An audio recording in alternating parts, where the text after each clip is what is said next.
That is not what a food plot is supposed to look like in February. Many times when you go in and push out a food plot and you plant it the first year, and especially when you don't get a rain, this is what it looks like.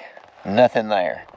So we're going to talk about what we're going to do here to choose a seed blend that is going to grow in these very poor soil conditions.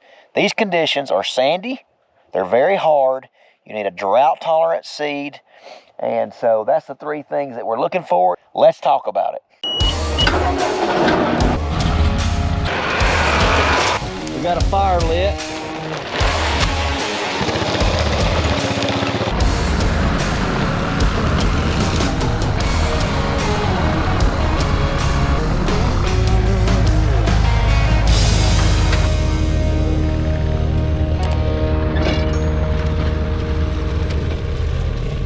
Today is February the 3rd, and you can see we had a bad drought at the end of the summer and into the fall last year. We planted this plot last summer into a summer annual blend, iron clay peas, soybeans, and it did pretty good considering its first planting ever. We're out in the middle of some clear-cut land. We came in and dozed it all off, put lime out. And we had some decent soybeans and some iron clay peas last year, but they just, they got ate up. So we came back in the fall and we planted Dixie 6 blend by Backwoods Wildlife Products.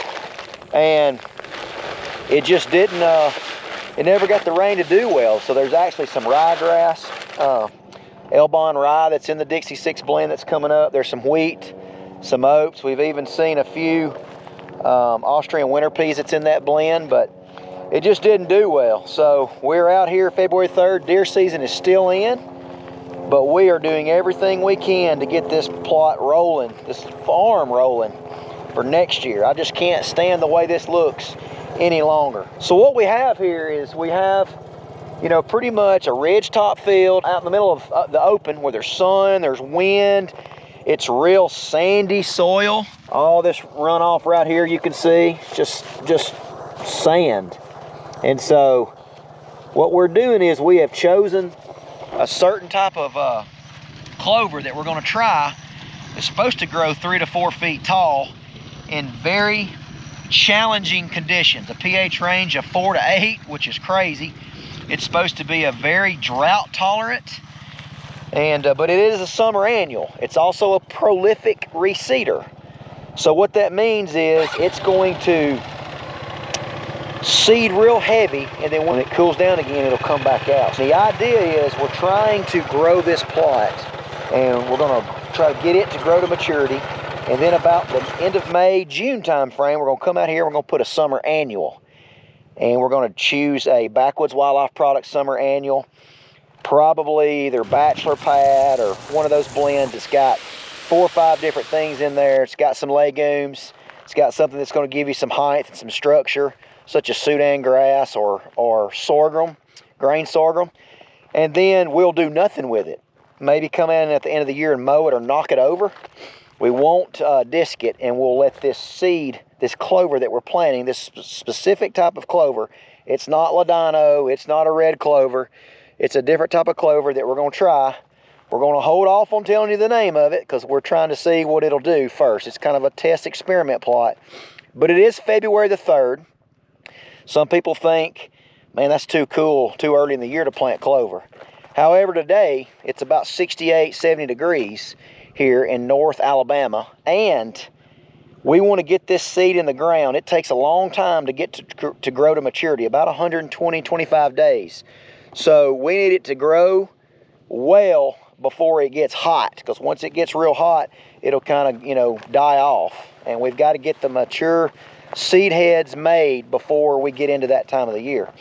That's the plan. So we just got through planting here, and let's see how we did. Let's see. There's some seed. Let's walk over here.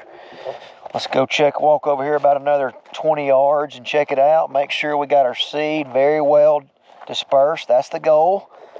So it takes a minute to find it. Oh yeah, there's some. The little purple seed. is what we're looking for. So we are good. We've got it very scattered all throughout. I can see it everywhere I go. Again, this blend is supposed to grow in a very wide pH range, 4 to 8. It's supposed to, which is crazy. It's supposed to be super drought tolerant, like super drought tolerant. Something that grows in hard soil, sandy soil, and something that grows and puts a lot of plant material out, because the goal is we need the plant material to grow and then fall over like hay stubble, if you will, so we can get a good thatch on top of the ground, and we've got some good soil to plant into instead of this red clay, sandy, rocky soil. When we choose our seed blends, it's way more than just trying to feed a deer. Especially here in the South, we're trying to grow our seed bank, our seed bed. We're trying to implement it, make it a lot better. All right, as you can see, we're back out here at the spot that we planted. Tomorrow will be 2 weeks ago. Man, it's coming up. Now, we have had a significant amount of rain, and we've had some we've had some really warm temperatures considering. I mean, yesterday I think it was 68 degrees, but it is coming up and it's doing very well. I'm gonna show you what it looks like in places. You can see this old red clay soil. That is the clover that we've put out. Now, again, it's gonna put a root out and it's gonna be slow to grow the plant above the ground, okay? But once it starts getting warm, it's gonna shoot. It can grow 2 to 3 inches a day. I am ecstatically excited that it's February 16th, maybe 17th, somewhere around there.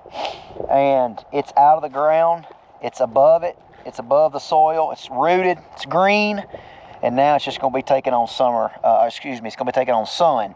So what are you doing on your farm?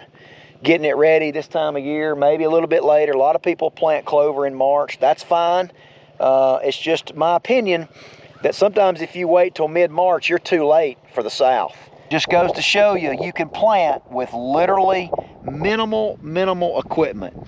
Keep following the channel. Keep checking in. We'll give you updates as we go. And we'll throw a trail camera on it here when it gets up and gets a little more lush. And we'll monitor some trail camera activity on it, see how much the deer are liking it. So stay with us.